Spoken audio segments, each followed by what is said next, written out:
Avant que la vidéo commence, je veux faire un petit disclaimer, un petit trigger warning. Ici, on va parler de sujets qui peuvent être très sensibles pour certaines personnes. On parle de sujets comme de l'enlèvement, comme de la potentielle prédation et comme des comportements très inappropriés faits à l'égard d'enfants. Aussi, je tiens à rappeler que Peter Pan est un film sorti en 1953, adapté d'un roman écrit à la fin du 19e siècle. Donc forcément, le film présente certaines images par rapport à certaines communautés qui sont loin d'être flatteuses. Plus que jamais dans ce genre de situation, c'est important de garder un esprit critique et de comprendre d'où viennent ces images et de pourquoi ce n'est plus bien de les utiliser aujourd'hui. Comme d'habitude, ma merveilleuse communauté, je compte sur vous pour garder un respect adéquat en commentaire et surtout rappelez-vous que des thèmes assez sensibles et creepy comme celui-là, c'est peut-être pas ce que YouTube préfère mettre en avant. Donc si vous aimez mon travail et voulez le supporter, plus que jamais, je vous encourage à commenter, à laisser un like, à partager la vidéo sur tous vos réseaux sociaux et à vous abonner en activant la cloche bien entendu. Sur ce, maintenant que c'est fait, place à la vidéo. Monsieur Darling était un homme pragmatique. Par contre, ses deux fils, Jean et Michel, croyaient que Peter Pan existait réellement et en avaient fait le héros de tous leurs jeux d'enfants. Tous les enfants grandissent, sauf un. Peter Pan est un objet culturel auquel il est difficile d'échapper, si bien qu'il existe aujourd'hui des dizaines d'adaptations cinématographiques ou théâtrales de l'histoire du jeune homme qui ne voulait pas grandir. Adapter des contes de fées où règne le glauque et la violence, c'est du Disney tout craché. Mais quand on prend tout en contexte, quand on analyse bien une œuvre, on peut tomber sur des petits détails. Et ici, en s'attardant sur le film de 1953, il est difficile de penser autre chose que, oui, Peter Pan est le méchant de l'histoire. Dans cette vidéo, nous verrons donc l'origine du personnage autant que de la personne. Nous discuterons de ses motivations et nous prouverons que ce qui est vu comme un conte de fées berçant l'imagination des enfants des années 50 est en fait une des rares histoires où le mal a bel et bien gagné. Soyez donc sûrs de vous abonner et d'activer la cloche ainsi que de laisser un like et un commentaire nous disant de quel autre sujet on devrait traiter. Et je le dis pas souvent, mais suivez-moi aussi sur Instagram, c'est le seul réseau social que j'utilise vraiment. Bon, ok, c'est pas vrai, j'utilise Facebook, mais est-ce que quelqu'un en dessous de 25 ans a Facebook aujourd'hui? Sur ce, salutationalisation et bienvenue à Faits et Fiction, l'émission où on analyse la culture. Aujourd'hui, je vous offre une théorie et une analyse sur Peter Pan. Qui est Peter Pan? Peter Pan est un film sorti en 1953 réalisé par Wilfred Jackson, Clyde Genome et Hamilton Luske. On y suit la famille Darling avec leur fille Wendy en tête de proue qui raconte à ses deux frères les histoires du pays imaginaire. Je croyais t'avoir interdit de farcir la tête de tes frères avec ces histoires ridicules. Elles ne sont pas ridicules. Ils le sont, gentil. Comme une tonne brochette, pirate pas. Peter Pan. En anglais, c'est Neverland que beaucoup d'adaptations francophones et littéraires qui n'ont rien à voir avec le Disney reprennent en Pays de nulle part. Mais on va garder Pays imaginaire, je crois que c'est plus simple. C'est donc une contrée magique où les enfants ne grandissent jamais, où des sirènes se promènent dans les lacs et où des vilains stéréotypes racistes qui ont très mal vieilli forcent la compagnie Disney à mettre un message d'avertissement sur Disney+ avant le film. Et surtout, c'est un endroit où un garçon fait loi. Je parle bien sûr de Peter Pan. Le Peter Pan de Disney est loin d'être la première adaptation, tentant de recapturer la magie de la pièce de théâtre écrite par J.M. Barrie, jouée pour la première fois en 1904. L'œuvre sera ensuite novelisée, c'est-à-dire qu'on adapte le script du théâtre pour en faire un roman qui sera publié en 1911. Et finalement, vous savez comment ça finit, en 1953, Disney en fera son adaptation. Qu'est-ce que tu attends, fillette? Je m'appelle Wendy. Wendy Moira Angela Langley, ça suffit. Si je vous demande de prendre le Peter Pan de Disney et de me le définir, c'est l'archétype du chaotique bon. C'est-à-dire qu'on dirait un espèce d'enfant Robin des Bois qui se bat pour ce qu'on appelle la street justice, c'est-à-dire la justice de la rue. Il est anarchiste, un véritable mépris envers les règles trop strictes, et quand il fait quelque chose qui est clairement mauvais, c'est plus par immaturité que par véritable malice.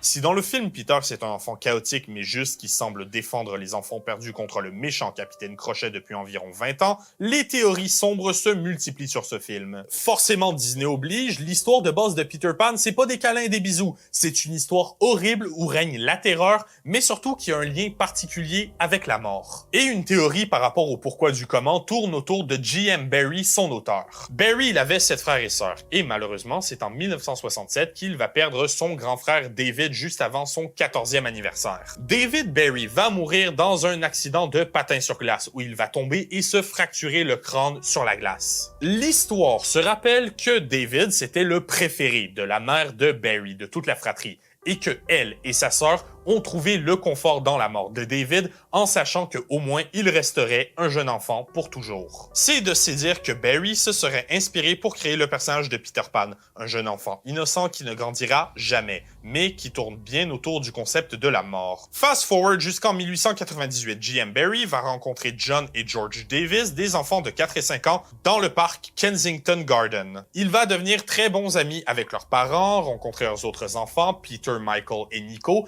à noter que certains de ces noms finiront dans son œuvre Peter et Wendy 6 ans après. J.M. Barrie avec la famille Davis, il avait une très bonne relation. Les enfants allaient même jusqu'à l'appeler Uncle Barrie. En surface, cette relation ne semblait pas problématique. Le seul truc, c'est que Barrie, il a aussi écrit d'autres livres. Comme The Little White Bird, un livre où un adulte va devenir ami avec un enfant nommé David et lui mentira à propos d'avoir lui-même un fils mort pour attirer sa sympathie. Il n'est jamais dit que Barrie ait fait quoi que ce soit envers les enfants de la famille Davis d'inapproprié, mais certaines personnes sur Internet considèrent ce livre comme une sorte de pseudo-lettre d'aveu. On comprend pourquoi, parce qu'on retrouve des traces assez glauques dans l'histoire. Voici une lettre laissée par J.M. Barrie aux enfants de la famille Davis, plus précisément au jeune Michael de 8 ans, qui était dit comme étant son préféré.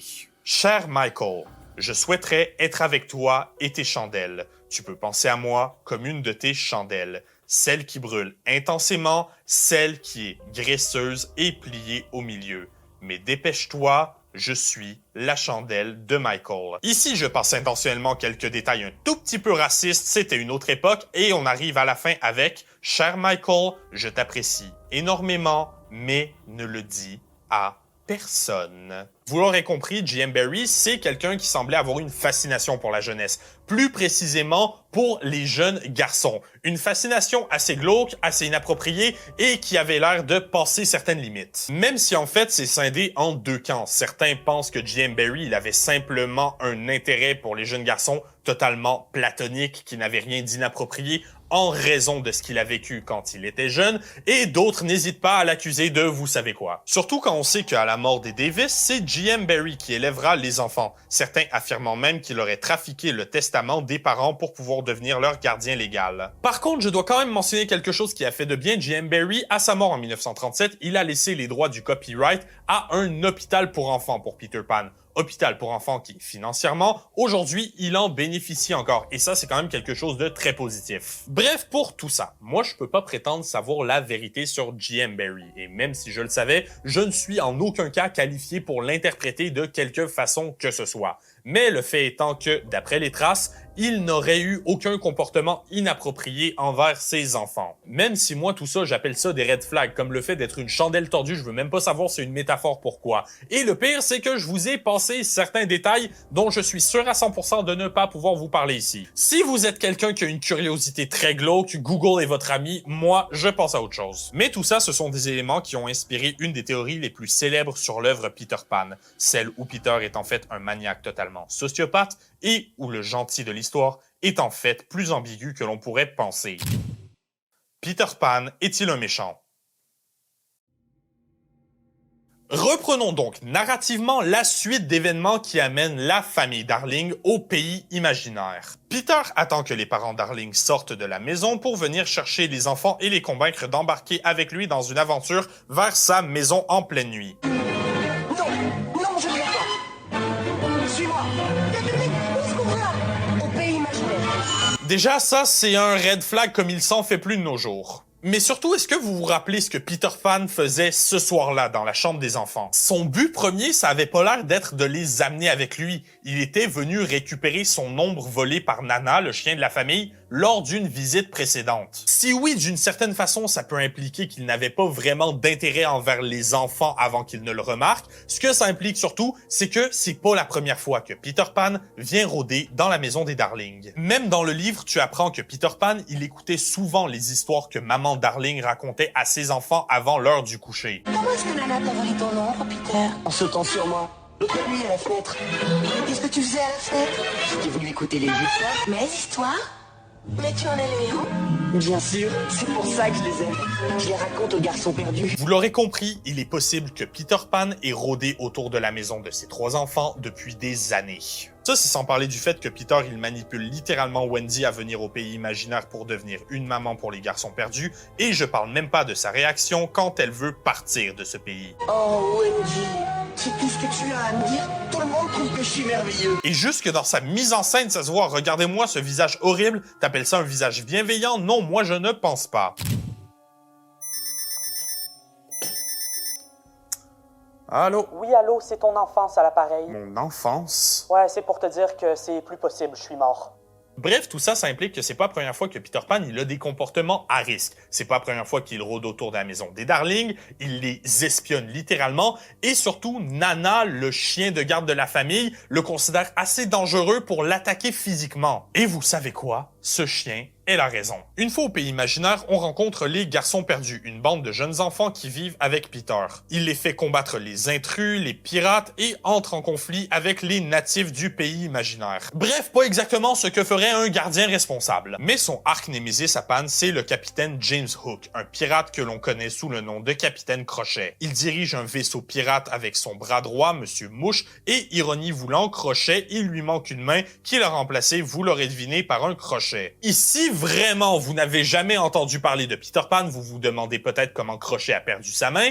C'est simple. Il est dit dans toutes les itérations que James a perdu sa main dans un combat contre Peter Pan. Peter qui lui a ensuite nargué et jeté en pâture à Tic Tac le crocodile. Le reptile ayant pris goût au sang humain, il passe maintenant sa vie à essayer de bouffer ce qui reste de Crochet. Les deux adversaires vont s'affronter, souvent, et l'histoire veut nous faire croire que le bien en la personne de Peter triomphe toujours sur le mal qui est le capitaine Crochet. Selon cette théorie donc, c'est simplement parce que l'histoire est racontée du point de vue de Peter. Parce que quand on creuse plus profondément, objectivement, Peter est un monstre. Et pour voir d'où ça vient, il faut simplement se tourner vers l'œuvre originale, Peter et Wendy. Déjà, si dans le film, Peter, il semble avoir juste un petit dégoût pour le fait de grandir et une haine modérée pour les pirates, dans le livre, il a une haine pas du tout modérée pour tous les adultes. Je suis si heureuse que tu sois revenu ce soir.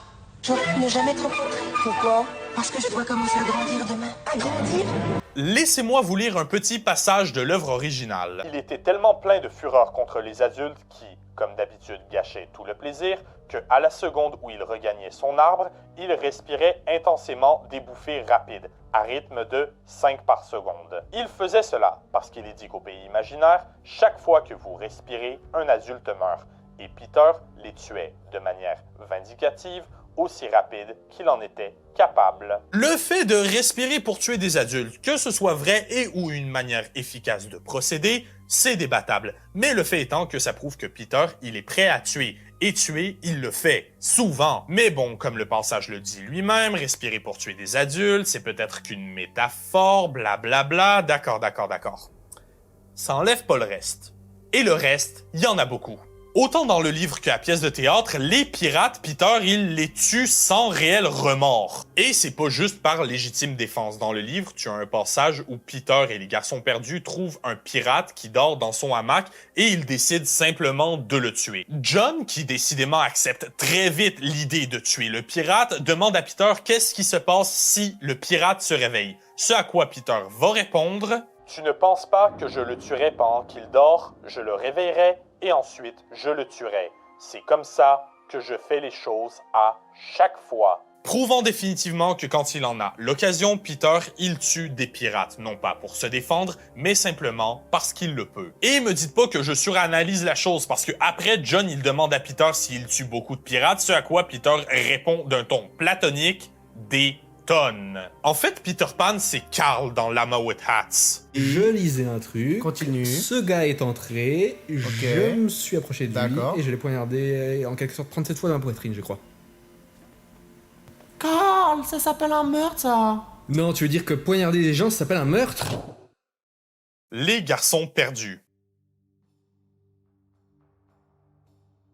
Alors là, si jusqu'ici vous étiez bien relax dans votre fauteuil ou votre chaise d'ordi, je vous préviens, ça empire. Les garçons perdus, donc le nom donné aux jeunes garçons qui vivent avec Peter au pays imaginaire, ils ont une origine assez glauque et dérangeante. En même temps, tu me diras, c'est un peu le thème de la vidéo. Je les raconte aux garçons perdus. Les garçons perdus? Oh oui, je me rappelle, ce sont tes compagnons. Si dans le film, on n'a pas vraiment une origine claire et précise par rapport à d'où ils viennent, voici ce que le livre nous propose. Ils sont les enfants qui tombent de leur landau quand les infirmières ne prêtent pas attention. Si personne ne les revendique après 7 jours, on les envoie au pays imaginaire pour réduire les coûts. Je suis leur capitaine. Ici, 2 choses importantes. De 1, Peter venir réclamer des enfants alors que leurs parents ou et gardiens légaux regardent ailleurs, c'est pas la première fois qu'il le fait. Même en fait, dans toutes les itérations, si Peter il amène Wendy au pays imaginaire, c'est parce qu'elle connaît plein d'histoires à raconter avant l'heure du coucher. Il l'amène pour qu'elle soit littéralement une maman de substitution pour les garçons perdus, pour les garder sous contrôle. C'est quoi une maman? Je vais t'expliquer. Une maman, c'est quelqu'un qui nous aime et qui s'occupe de nous et nous raconte des histoires. Viens, tu vas devenir notre maman. Viens. Pourquoi Peter va laisser partir les Darling dans le film alors? Probablement à cause de cette scène. Je crois que j'ai eu une maman une fois. Et comment elle était? Je sais trop rien.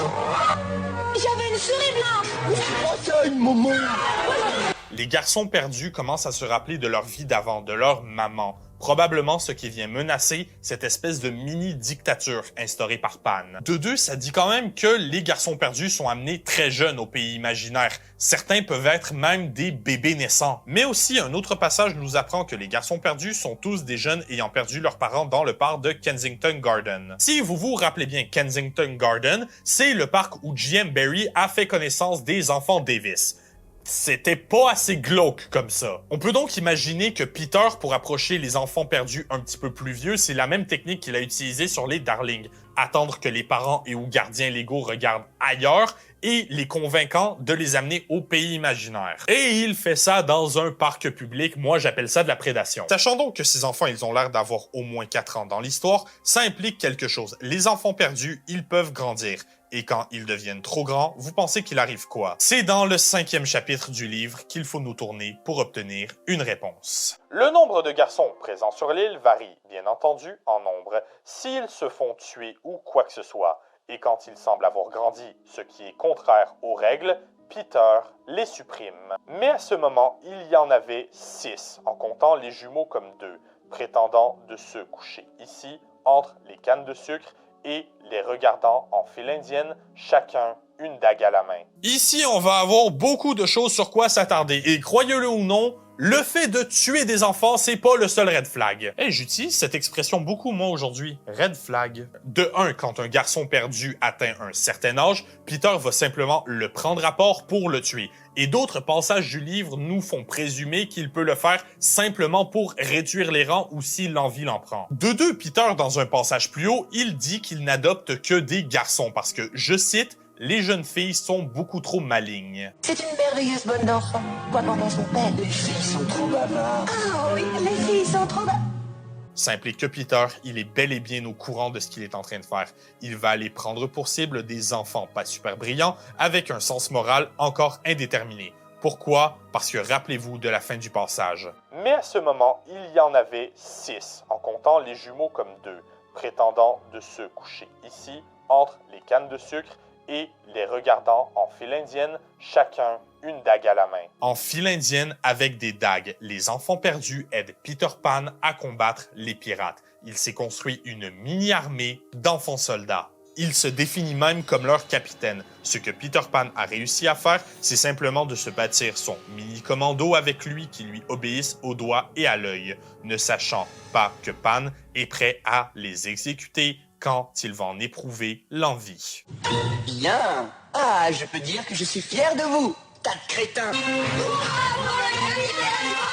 Mais surtout, ça nous apprend une bonne différence entre les enfants normaux et Peter Pan. Les enfants normaux, eux, ils peuvent grandir. Peter, il reste à l'âge enfant depuis des décennies, peut-être même des siècles. Ce qui nous permet de nous poser une charmante question.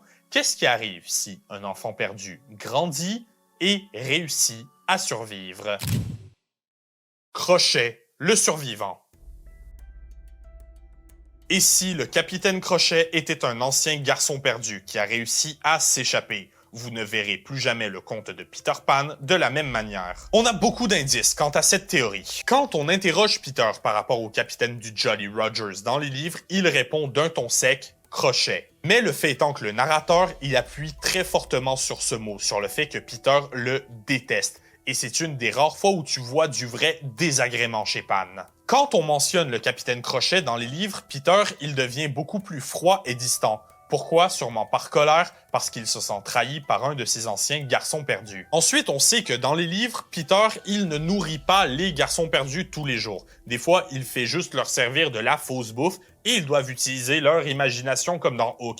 Mais en vrai, c'est peut-être pas si mal. Parce qu'il est dit dans le livre que quand un garçon perdu devient trop enrobé, Peter va prendre sa dague ou son épée et l'utiliser pour, je cite, altérer sa forme. Pan, littéralement, il coupe des morceaux des garçons perdus quand ils enfreignent les règles ou quand ils mangent trop. Pour qu'ils puissent continuer à s'introduire dans les trous des arbres, il va aussi leur faire manger de la bouffe imaginaire parce qu'il ne sait pas faire la différence entre le vrai et le faux. Ça, c'est un autre problème dans l'histoire parce que quand ils volent vers le pays imaginaire avec les Darlings, plusieurs fois Peter se retourne et la famille doit se représenter à lui parce qu'il a totalement oublié qu'ils étaient là. Ça vient même faire chier Wendy en vrai. Donc oui, forcément, des standards qui appuie sur la minceur sous peine de rétribution violente, une incapacité de discerner le réel de l'imaginaire et la capacité d'attention d'un poisson rouge, c'est pas vraiment ce qu'on peut appeler un gardien légal pour des enfants adéquats. Mais c'est peut-être comme ça que Crochet a été blessé. Peut-être qu'en tentant de l'amincir ou de le tuer, il lui a simplement coupé la main. C'est peut-être même ici que Crochet, il va déserter les garçons perdus et devenir le capitaine de son navire. Peter va ensuite apprendre à John et Michael que tous les garçons perdus prêtent le même serment. Si on rencontre le capitaine Crochet, vous le laissez à Peter Pan. Peter, il ne veut pas que les garçons perdus s'approchent de Capitaine Crochet.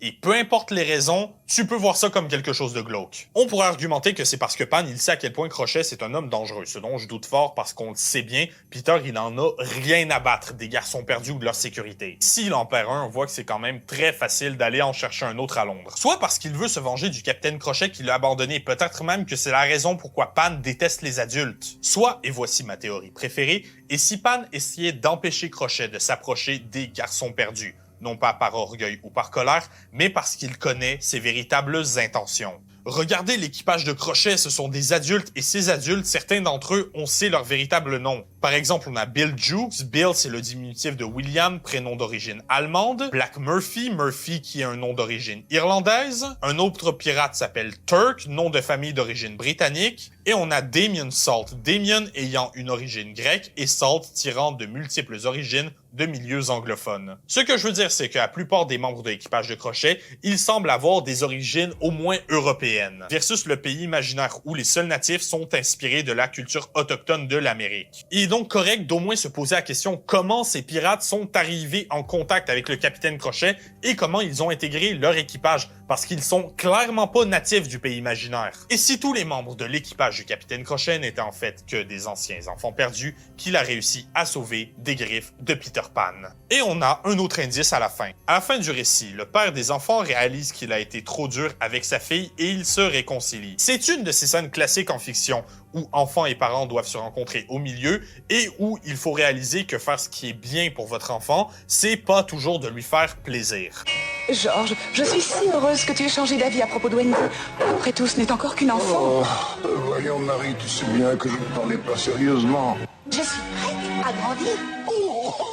Oui, eh bien, ma petite fille, il y a un temps pour tout. Et c'est important parce que dans la pièce de théâtre, le comédien Gérald Dumaurier joue à la fois le père de Wendy et le capitaine Crochet. Tradition perpétuée jusque dans le Disney, puisque les deux personnages sont doublés par le comédien Hans Conried. Pourquoi? Parce que Crochet est une représentation du père de Wendy et des adultes en général, le grand méchant monsieur venu pour enlever le plaisir des enfants. Et si en fait c'était un indice comme quoi juste comme Monsieur Darling ne fait que s'inquiéter pour sa fille, Crochet est dur, effrayant et sévère, mais bien intentionné. Et si l'équipage de Crochet était composé d'anciens garçons perdus, des jeunes hommes que Crochet a réussi à sauver des griffes de Pan avant qu'il ne soit trop tard, un homme ayant perdu sa main dans un combat contre Peter, contribuant à se battre pour libérer des enfants qui ne se rendent pas compte que Peter les utilise et qu'ils sont en situation de danger immédiate. On ne l'a pas réalisé, mais depuis des années, l'homme que l'on prend pour le méchant ne fait que tenter de sauver les jeunes garçons innocents de ce mal. Mal qui va l'emporter sur le bien de façon systématique et constante. Sur ce, Peter Pan, sans contredit, une des figures les plus dérangeantes de l'histoire de la fiction. Moi aussi, mon enfance a eu mal à cause de cette vidéo. Mais je vais au moins l'aligner. Pour son alignement, Peter Pan, c'est quelqu'un qui peut faire du bien par moment, mais seulement si ça lui chante. Et en attendant, il tue et fait le mal par plaisir. Je vais donc le mettre sans hésiter à chaotique mauvais. Sur ce, mes amis, vous pouvez cliquer juste ici pour voir notre dernière vidéo ou cliquer juste là pour qu'on puisse parler un petit peu plus de Disney. Dites-moi en commentaire ce que vous pensez de Peter Pan et partagez vos propres théories. Et tant qu'à être là, pourquoi ne pas vous abonner et activer la cloche au passage? Sur ce, je vous laisse et je vous verrai la prochaine fois pour de plus amples explorations de notre omnivore.